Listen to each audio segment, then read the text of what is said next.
hablar también sintéticamente de otro autor y otro libro muy importante en la historia de la reflexión ética sobre los animales, que fue el libro de Peter Singer, Liberación Animal, publicado en el 75, a 43 años, de un texto que ha marcado un antes y un después, y que sin duda ha sido uno de los libros más influyentes, pues yo creo que los más influyentes en la filosofía en el siglo XX, incluso por encima de Heidegger y de los autores, por las repercusiones prácticas que ha tenido en mucha gente que lo ha leído.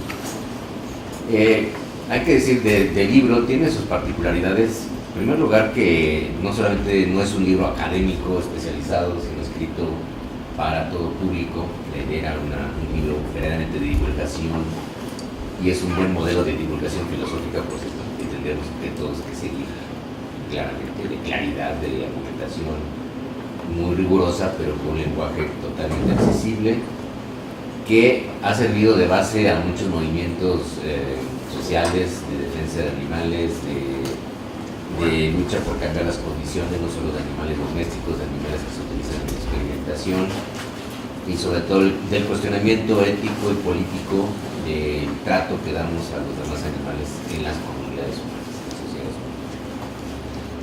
Este efecto ya es irreversible, y hay que reconocer todo un acontecimiento histórico de este libro, que ha convertido a Peter Singer, según algunos indicadores, en uno de los autores más influyentes del siglo XX, por lo menos, y de lo que va del XXI. Por lo cual ya se convirtió en un clásico, no solo filosófico, sino para todas las cuestiones que tienen que ver con esta reflexión. Peter Singer, desde luego, también fundó una tradición utilitarista, que es muy propia en los países parlantes, sobre todo de la tradición británica, es australiano, que se fue trabajado en Estados Unidos, en Estados Unidos. Recupera los argumentos centrales del utilitarismo que van por la línea de la maximización del bienestar.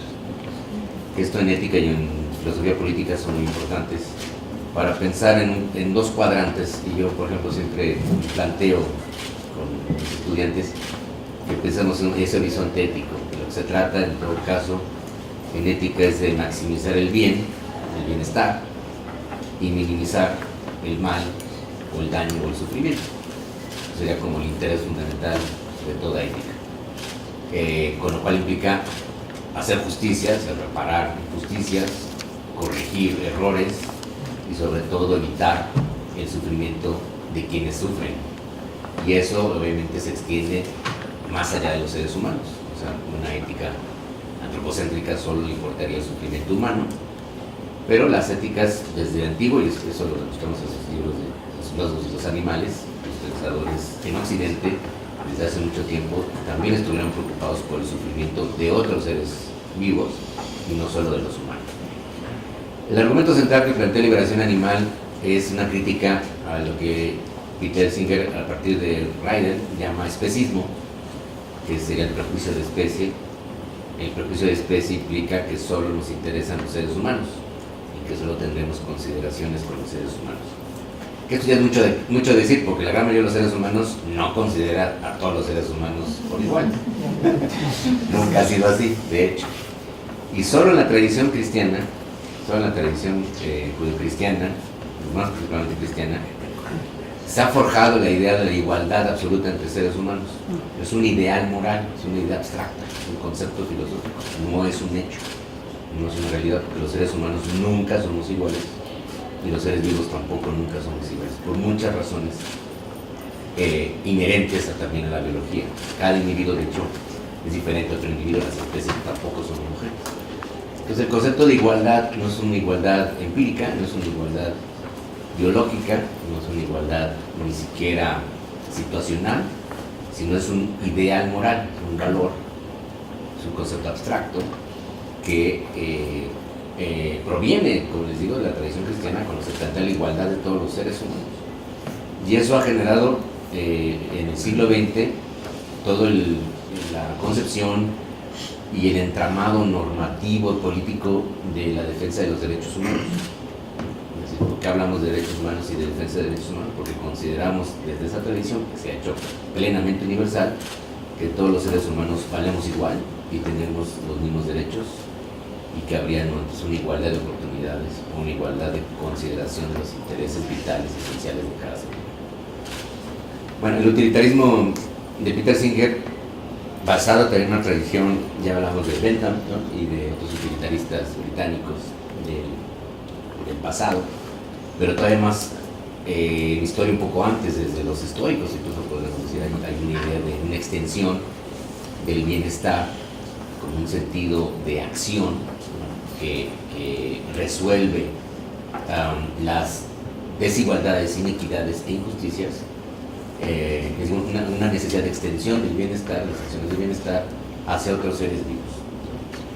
Y esto deriva de las responsabilidades que los seres humanos tenemos. O sea, no se ha planteado esto en el vacío solamente porque surgiera a partir de una idea de la pura compasión o de un repentino interés por todas las demás especies, sino por una conciencia de la responsabilidad que los seres humanos hemos hecho en conjunto mucho daño a otras especies. Entonces, este libro, Liberación Animal, solo puede haberse escrito en el siglo XX y no en el XIX, y no en el XVIII, y en el siglo IV de nuestra era. Porque la conciencia de los efectos de una sociedad tecnológica globalizada, la conciencia de los efectos negativos, ecológicos sobre los hábitats de muchas especies, solo ha surgido en nuestra época. Entonces hay que ver Liberación Animal también en el contexto de surgimiento de una conciencia ecológica que ya para los años 70 del siglo XX tiene ya también un entramado de conceptos y de reflexiones muy importantes. Simplemente podemos hacer referencia a Aldo Leopold, del que hablamos también en un seminario aquí, ¿no?, cuyos textos de los años 40 empezaron a ser también muy famosos. Y hay que ver este libro de Peter Singer en ese movimiento de conciencia ecológica que se va generando como efecto de una contracultura, lo que estamos hablando de los 68 y los 50 años de los movimientos estudiantiles y sociales. Sin duda que el movimiento ecológico y de liberación animal fue uno de ellos, un movimiento social que no por razones accidentales atrae a muchos jóvenes, ¿no?, que son los más, adecuados para cuestionar las ideas consabidas de las instituciones sociales que parecen anquilosadas y petrificadas. El libro de Peter Singer tiene unas partes muy prácticas cuando muestra y nos da mucha información de cómo se trata a los animales, tanto en las granjas como en los laboratorios de experimentación, y cuál ha sido la historia de ese especismo, al menos en Occidente, por lo menos. Tratando de hacer primero un recuento histórico y luego una reivindicación de una necesidad de una transformación de ese estado de cosas, en el que los animales han sido maltratados, explotados y matados indiscriminadamente en una proporción cada vez mayor. No es casual que también el discurso de liberación animal y de hecho su retórica sea de origen marxista, ¿no? Si bien no utilizaría los conceptos de alienación, el concepto de liberación ya indica este uso de una retórica que en esos años todavía era muy potente, porque además Peter Singer, bueno, también tiene una formación marxista, por cierto, y plantea este texto que se pudo haber convertido, se va a convertir a lo mejor, hacer un parangón como un texto fundacional como fue el manifiesto del Partido Comunista de Marx y Engels. Y si hubiera comenzado proletarios de todos los países unidos, aquí hubiera dicho animales de todas las granjas unidos, ¿no? Pero pues no es un llamado a los animales, sino a los animales humanos que maltratan a los animales para que liberen a los animales humanos de una situación de sojuzgamiento, de opresión, de explotación y maltrato y de muerte indiscriminada. Entonces es un parangón muy claro que no sé si se lo ha preguntado a Peter Singer, pero claramente está ahí, o sea, el discurso es eso. Entonces por eso es tan potente el concepto de liberación animal, o sea, que hay que liberar a los animales del yugo en el que están sometidos, ¿no? No es una dominación solamente cultural, ideológica, no solo es la liberación de los animales que trabajan trabajan esclavizados para nosotros, sino la liberación de ese dominio que los humanos hemos mantenido durante mucho tiempo, por diversas razones, pero por lo menos en la civilización occidental moderna, por razones técnicas y por razones de un poderío enorme, contra el cual los demás animales no han podido luchar, ¿no? Y que entonces requieren que los propios seres humanos cedan de esa dominación, o sea, más bien abandonen la idea de que esa dominación es correcta, es natural, es normal o es necesaria. Son los famosos 3 M's, ¿no? Y el libro por eso es muy potente en ese sentido, tiene desde esa perspectiva toda la fuerza de la argumentación filosófica de demostrar cómo ese dominio ha sido abusivo y cómo ya resulta innecesario, que tampoco es natural, meramente natural, y que tampoco es normal. Por cierto, el prólogo de la última edición de la traducción de Taurus está a cargo de Harari, de historiador muy famoso, y que además es un vegetariano animalista convencido, ¿no? Y comienza el prólogo diciendo que justamente los animales han sido las principales víctimas de la historia humana, o sea, son la parte escondida de una serie de víctimas, de sacrificios, no solamente por carácter ritual, sino en las guerras. Se ha documentado muy bien la gran cantidad de animales que mueren en las guerras. Está esta novela El caballo de guerra, que es una película o melodramática de Spielberg, ¿no?, al respecto, pero es un buen ejemplo si pensamos en todos los caballos que murieron peleando sin saber que estaban peleando, ¿no?, o sin querer pelear una guerra que no era suya, y que esto es como un signo muy claro de la instrumentalización muy antigua que los humanos emprendieron sobre otros animales solo porque podían ejercer ese dominio. Por suerte los humanos no pueden domesticar y dominar a muchos animales. En realidad hemos domesticado unas cuantas especies, menos de 20, y hemos utilizado para consumo a muy pocas especies que ahora se multiplican por millones, miles de millones de animales que nunca hubieran existido en ese número de manera natural, pero que son lo que nosotros llamamos filosóficamente bioartefactos. Pues es otro rollo que luego voy a hablar. Pero bueno, Harari, por ejemplo, da algunos números que nos indican un poco la magnitud del problema y el contexto en el que surgió Liberación Animal hace 43 años.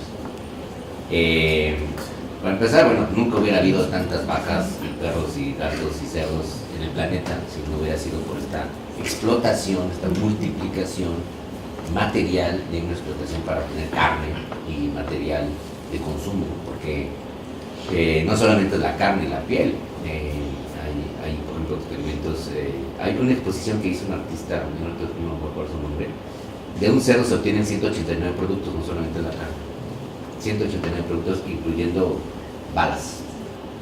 La grasa además se utiliza como aditivo para poner, armar, ¿cómo se llama?, la ojiva y la cabeza de una bala. Hasta allí llega el resto de un animal, cómo se distribuye su cuerpo en la industria humana. Entonces, desde el punto de vista instrumental, pues han sido utilizados plenamente desde antaño, y antes se utilizaban también los huesos, y ahora se están volviendo a utilizar, y por ejemplo piensan en el marfil, ¿no?, estas piezas de los instrumentos musicales, por ejemplo los violines, que se hacían de marfil, y que se dice que no hay ningún material que sustituya al marfil para dar la resonancia de las cuerdas en un violín, hasta que se encontró un sustituto, pero que no es de la misma calidad. En fin, ha habido una historia de utilización de la carne, de los cuerpos de los animales, que tiene fuertes resonancias. Y por ejemplo, en nuestra época,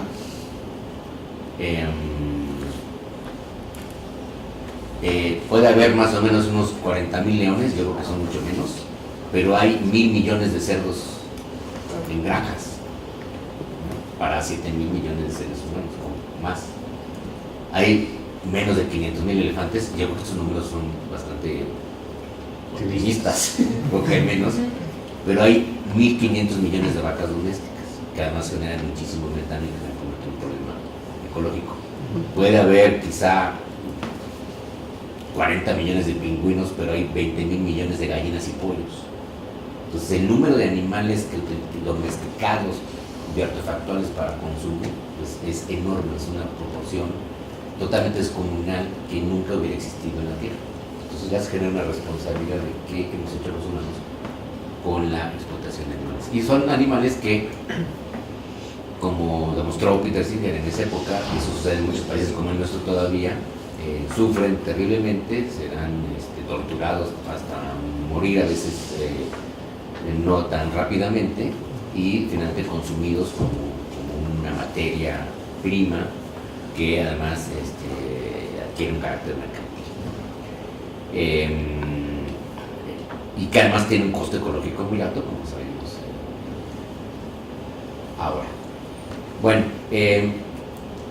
ese contexto de la magnitud de la trascendencia de la dominación humana sobre los animales, no solamente por la explotación, por el consumo, por el uso en la experimentación, también en la industria y también incluso en el entretenimiento, por los intereses vitales de los humanos, está fundado en lo que entonces Peter Singer llama el especismo, ¿no? Bueno, el prejuicio de que no tiene caso, no debemos considerar los intereses vitales de otros animales, sino siempre los nuestros, y no conferirle un valor a la vida de esos animales suficiente como para cuestionar nuestras prácticas en esos ámbitos, ¿no? Tanto la alimentación, el consumo, la experimentación científica, incluso biomédica, o el entretenimiento, porque los animales han sido utilizados normalmente en esos tres ámbitos. Y desde luego entran una serie de problemas que ahorita vamos a tocar en general. Pero yo me quiero primero referir al argumento central que construye Peter Singer en Liberación Animal, que es el símil entre tres modalidades de prejuicios morales que han marcado la historia de la humanidad. Entonces hace una comparación, pues una analogía con el racismo y el sexismo. Es una estrategia argumentativa que también utilizó Marx, ¿no? Si la primera lucha de clases fue la liberación de los esclavos y Espartaco se convirtió en una especie de Che Guevara, ¿no? En la mitología histórica, sin duda que los esclavos en Roma se rebelaron y una rebelión tremenda que fue ¿cómo se dice? Reprimida violentísimamente hasta la muerte de Espartaco y 100.000 esclavos que se rebelaron, estuvieron a punto de tomar Roma.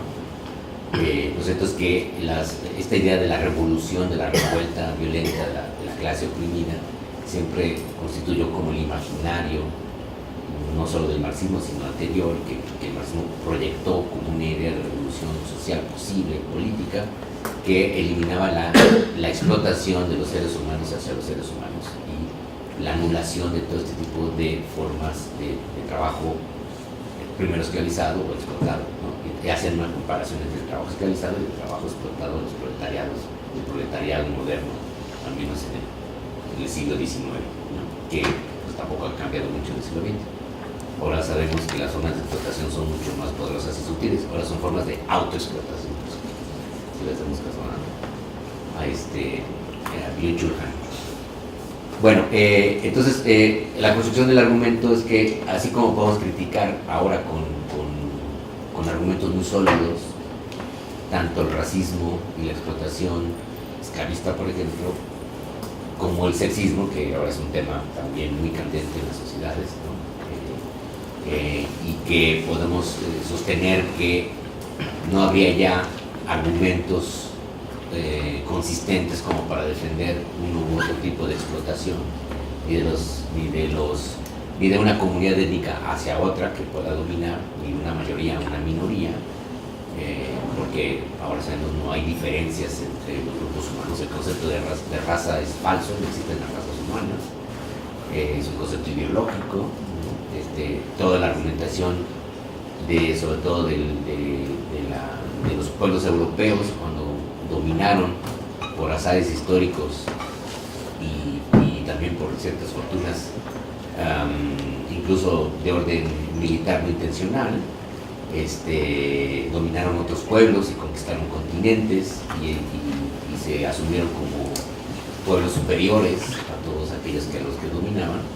Fundamentaron toda una idea, ¿no?, de una diferencia de los grupos humanos que estaba muy basada en el fenotipo y ese fenotipo, esa diferencia de los fenotipos realmente son los tipos de Pantone, ¿no?, de la piel humana, siguen marcando hoy en día las conductas racistas en países tan racistas como México, ¿no? Y es una herencia que no nos hemos podido sacudir, pero que ahora sabemos que ya nadie, creo, se atrevería a defender de manera explícita que hay grupos étnicos superiores a otros en inteligencia, en fuerza, en cultura, en no sé qué, solo por el tono de piel o por el origen de donde nacieron, porque ambos grupos humanos se han mezclado, no tanto como hubiéramos querido, porque el racismo ha evitado las mezclas justamente étnicas y de fenotipos. Les recomiendo que revisen el libro de Federico Navarrete Linares sobre el mestizaje en México. Él sostiene que es más un mito que una realidad. Nunca hubo tal mezcla profunda entre razas en el mestizaje mexicano. Lo que hubo fue blanqueamiento cultural e ideológico de los indígenas, ¿no?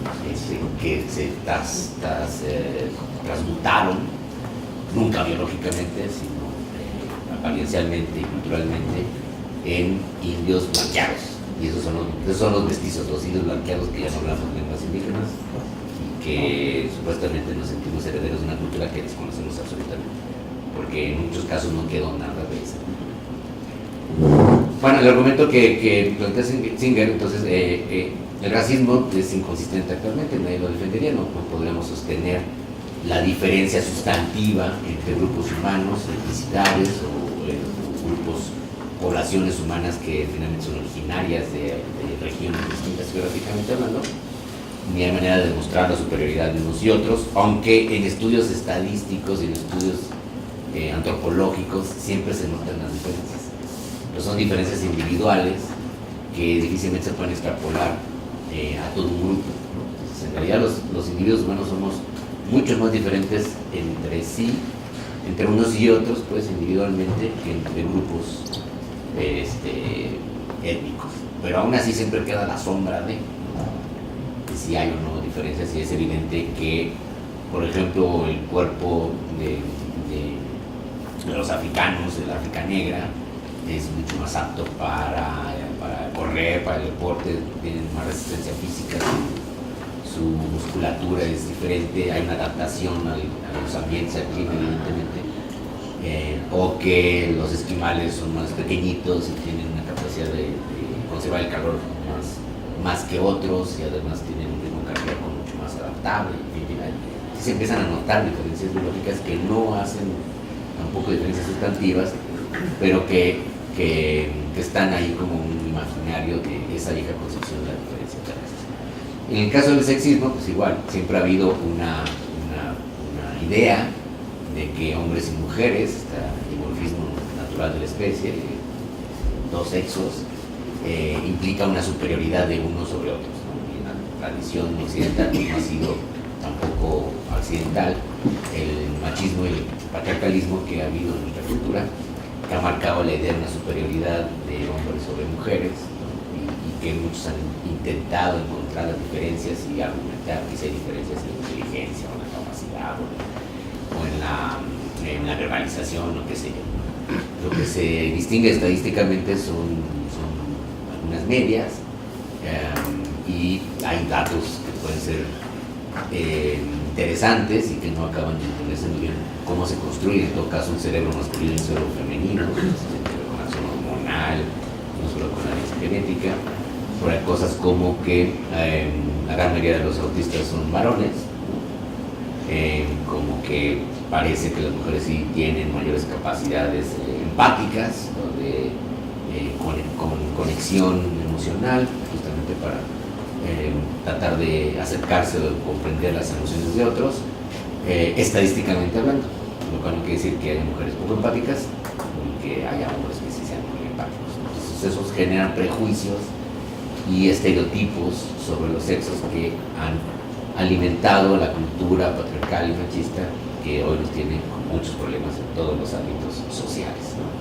Porque han fomentado conductas discriminatorias.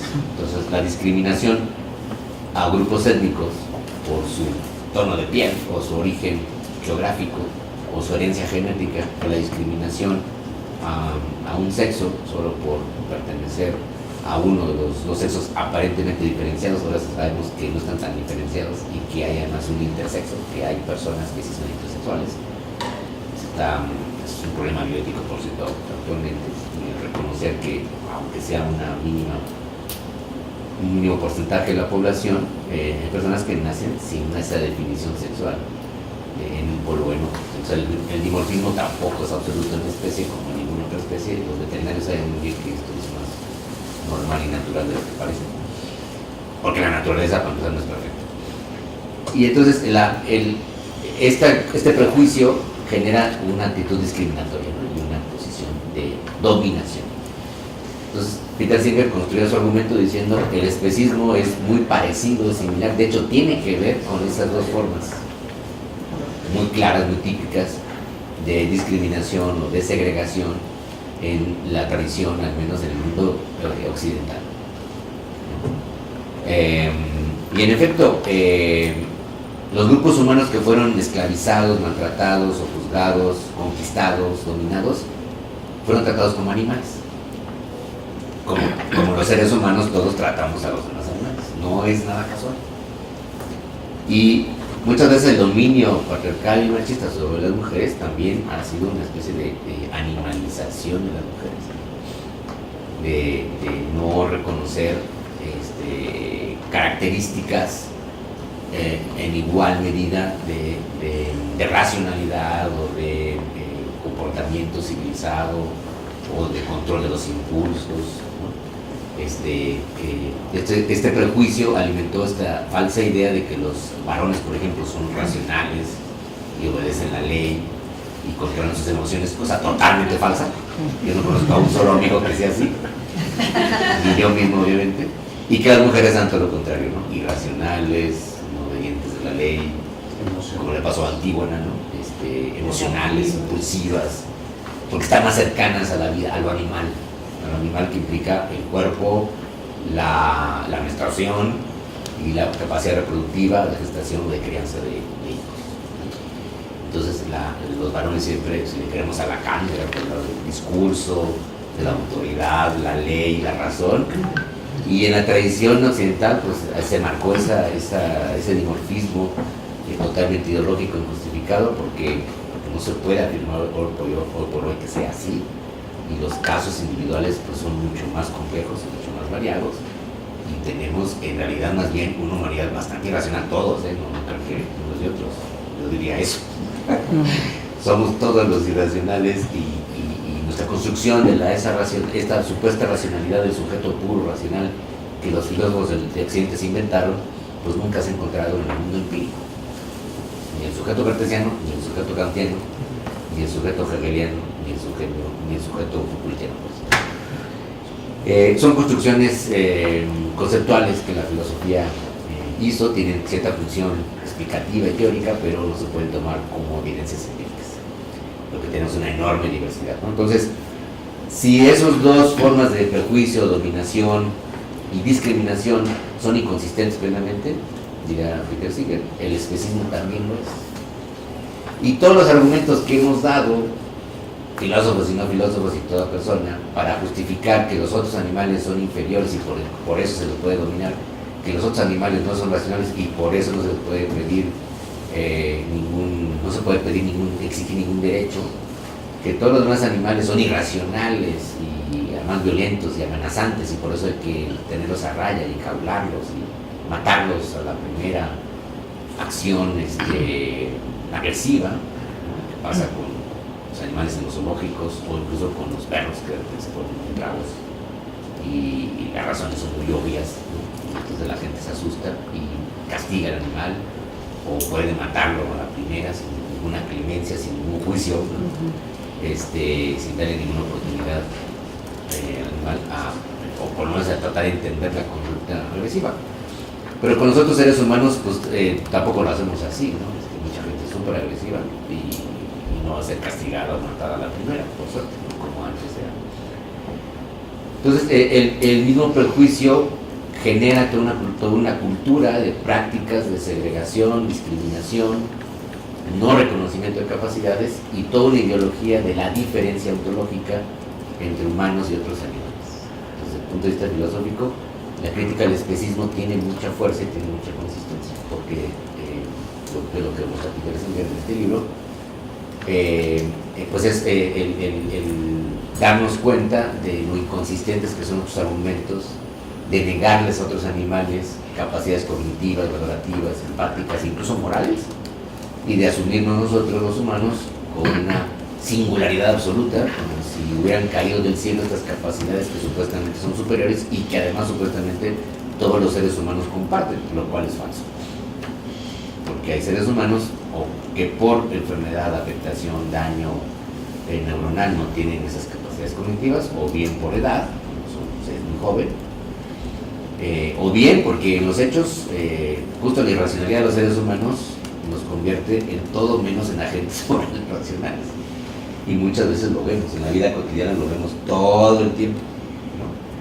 Y por eso es muchas veces más confiable un perro o un gato con el que se establece una relación de empatía y que claramente hay un acuerdo, incluso moral, yo podría llamarlo plenamente, un caballo o una vaca, que con un colega, un vecino, sobre todo si es competidor o si se siente amenazado por ti o si cree que puede amenazarte y aprovecharse de tu condición, ¿no? Lo que no haría normalmente un perro, una vaca o un cerdo en condiciones normales. O sea, no tiene mucha de esta idea de imaginarse en efecto hacia el futuro una acción estratégica para fregarte. Sí pueden utilizar estrategias para engañarte, manipularte.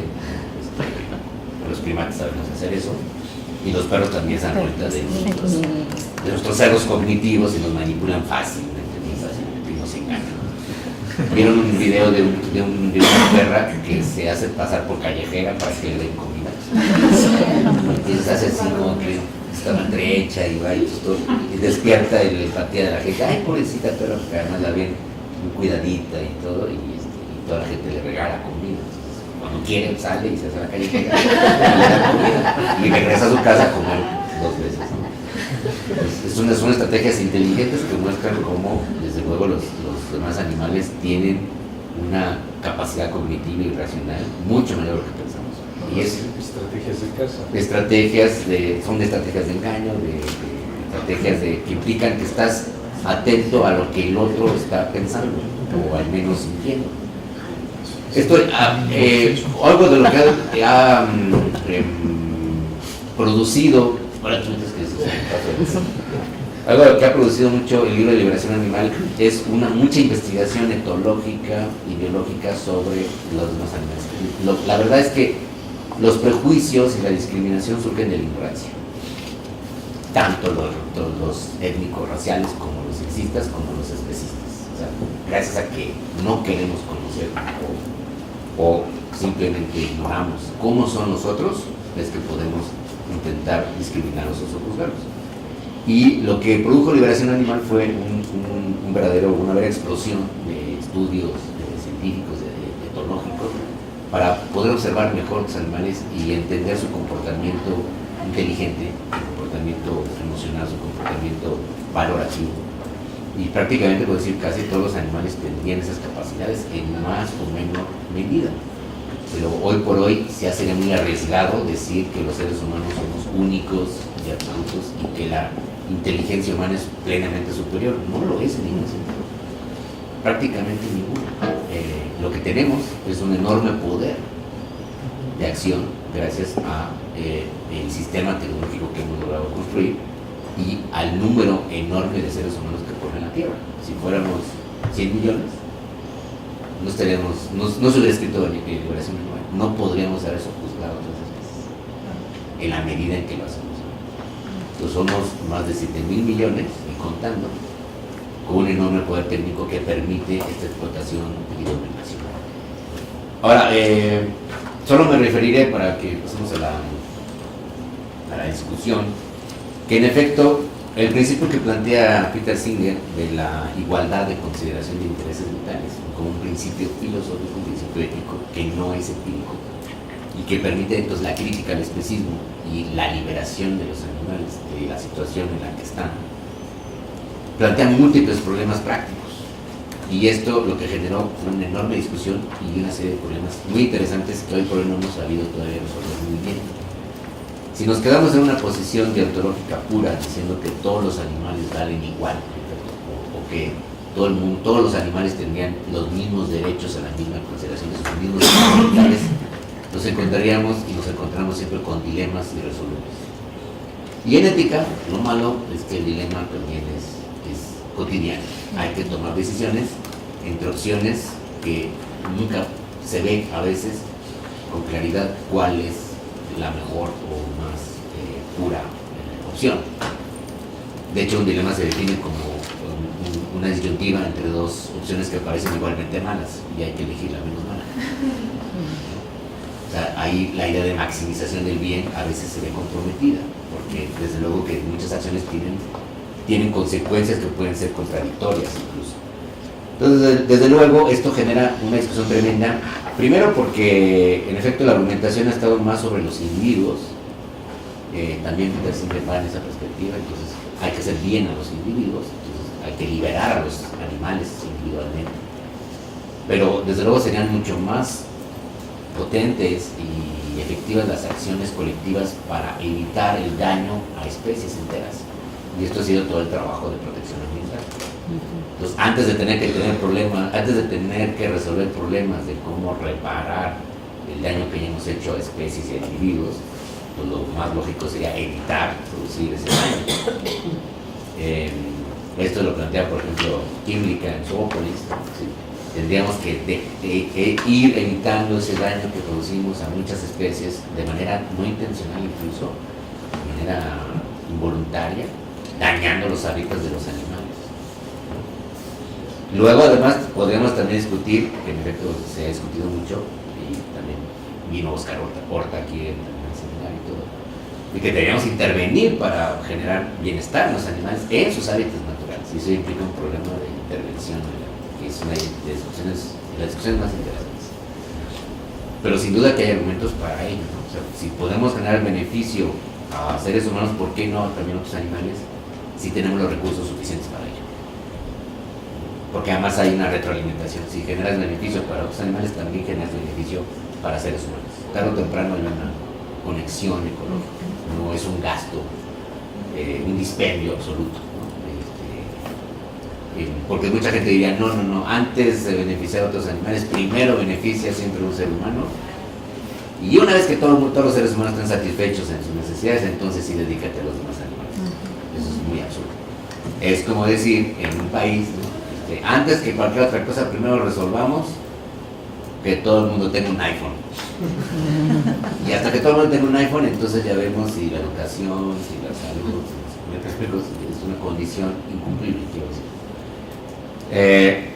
Ahora bien, una vez que nos planteemos qué hacemos para remediar el daño que producimos a los animales, el daño real, el daño físico, hay que hacer distinciones, y ahí es donde vienen los problemas. ¿Qué distinciones habrá que hacer? Peter Singer entra un poco en ese debate, porque obviamente no es lo mismo matar que matar para comer, que experimentar con daño que implica muerte, o experimentar con daño que no implica muerte, o experimentar sin daño, que también es posible, que maltratar para divertirnos, o que matar para divertirnos a otros animales. Desde luego, la cuestión de matar siempre ha sido un problema ético esencial y nos plantea múltiples problemas. ¿Se puede o no matar a un ser vivo? Depende en qué condiciones. Si es en defensa propia, pues está plenamente justificado. Si no es en defensa propia, como puede decir, es para un interés vital, por ejemplo, alimentar. Y ese sería el argumento uno de por qué mucha gente seguiría validando el comer animales. Que la cuestión de cómo sean matados sí importa, que si son matados sin sufrimiento, importaría, sí hace una enorme diferencia de torturar, maltratar y mantener en condiciones absolutamente inadecuadas a millones de animales para ser consumidos después. Esa es una de las críticas principales que dirige Liberación Animal al método industrial masivo de producción cárnica. Ya ha habido gente que ha argumentado, como Jonathan Safran, que incluso puedes justificar que puedes seguir matando animales para comer siempre y cuando la forma de matar no sea producida de esa forma dolorosa, dañina y que genera mucho daño ambiental, no solamente a los individuos que van a ser consumidos o comidos. El argumento natural de que es que otros animales comen carne no es suficiente, porque otros animales sí comen carne pero no tienen granjas industriales, ¿no? Y los depredadores matan más de lo que pueden, muchas veces pues no pueden, y por eso incluso mueren de hambre. Les pasa a muchos depredadores en muchos ambientes.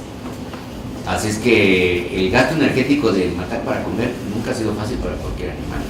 Por eso se crean estrategias de cacería y se enfrentan a múltiples problemas ambientales. Por lo cual, sí podría ser recomendable en términos racionales y de recursos que los humanos nos alimentáramos cada vez menos de carne animal, de cualquier animal, y cada vez más de productos vegetales. O a una solución que se ha planteado, una solución biotecnológica, es producir proteína animal industrialmente de manera biotecnológica sin criar animales que van a ser sacrificados. Esa es otra forma que sería factible. Todavía no es factible, es muy costosa, pero es una posibilidad, porque la proteína animal sí que tiene un enorme potencial energético justamente para nuestros cuerpos. Así es que hay soluciones a los problemas tanto ambientales como al problema fundamental del sufrimiento, de cómo criamos y producimos carne para consumo masivamente. Luego está el enorme problema de la experimentación, que aquí en la universidad causa mucha controversia. Hay quienes, muchos colegas nuestros defenderían absolutamente la necesidad irrestricta de utilizar animales, con lo cual implica dañarlos y a veces matarlos, o muchas veces matarlos, para beneficiar a la humanidad con, sobre todo, métodos de tratamientos médicos, ¿no? Pues, parece una justificación plena. Pero yo siempre he dicho, en realidad los animales de experimentación últimos y verdaderos somos nosotros, no son los demás animales, ratones o primates, lo que sea, ¿no? Finalmente la experimentación se realiza en humanos y nosotros también somos animales de experimentación. Entonces, que tenemos que entender que cómo se producen los medicamentos y cuáles son sus verdaderos costos y comprender los riesgos, porque tarde o temprano el riesgo también lo experimentamos nosotros. Nosotros somos cuerpos experimentales y la industria farmacéutica nos ha convertido en eso. A los 2.000 millones de seres humanos que consumen medicamentos, que son pocos en realidad en el mundo, pero es un mercado muy jugoso, que tiene unos estándares de pruebas clínicas y tal, pero no siempre son funcionales como se piensa. Entonces ahí hay una cuestión de fondo, que es el hecho de cómo producimos los medicamentos y cómo los probamos, además de otro tipo de tratamientos de tecnología médica. Y si llegáramos a reconocer o a concluir que es imposible eliminar la utilización de otros animales, ahí es donde viene la inconsistencia que ¿no? O sea, ya mucha gente no argumentaría utilizar seres humanos directamente en las primeras etapas de experimentación, sobre todo cuando puede haber daño más grave, ¿no? Porque en el pasado se utilizaban a personas marginadas, discapacitados, débiles mentales, prisioneros, prostitutas, minorías étnicas, para utilizarlos como animales de experimentación, que esos somos todos. En el presente nadie utilizaría aparentemente seres humanos, más que con su consentimiento, es una regla de la ética básica, pero sí a otros animales.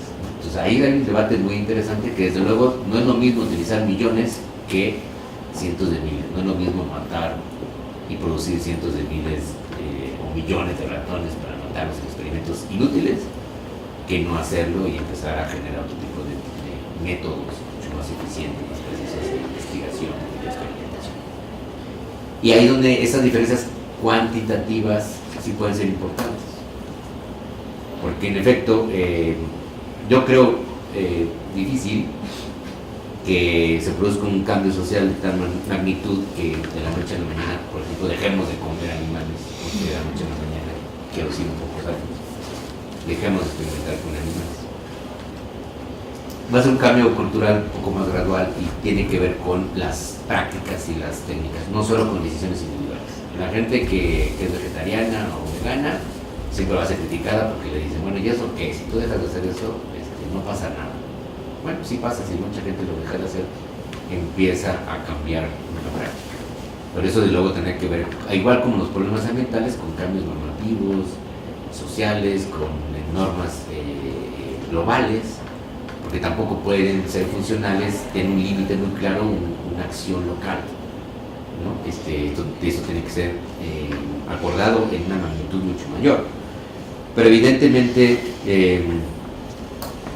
aunque esas diferencias cuantitativas sí hacen cualitativamente un cambio, no podrá ser un cambio, yo creo, tan rápido y tan explosivo como se pensaba. Entonces la idea de una revolución en la aparición política marxista, que además hay una idea de violencia, no creo que sea ni lo conveniente ni lo conducente en nuestra época como para cambiar estas prácticas especistas, finalmente de un antropocentrismo violento en nuestra civilización.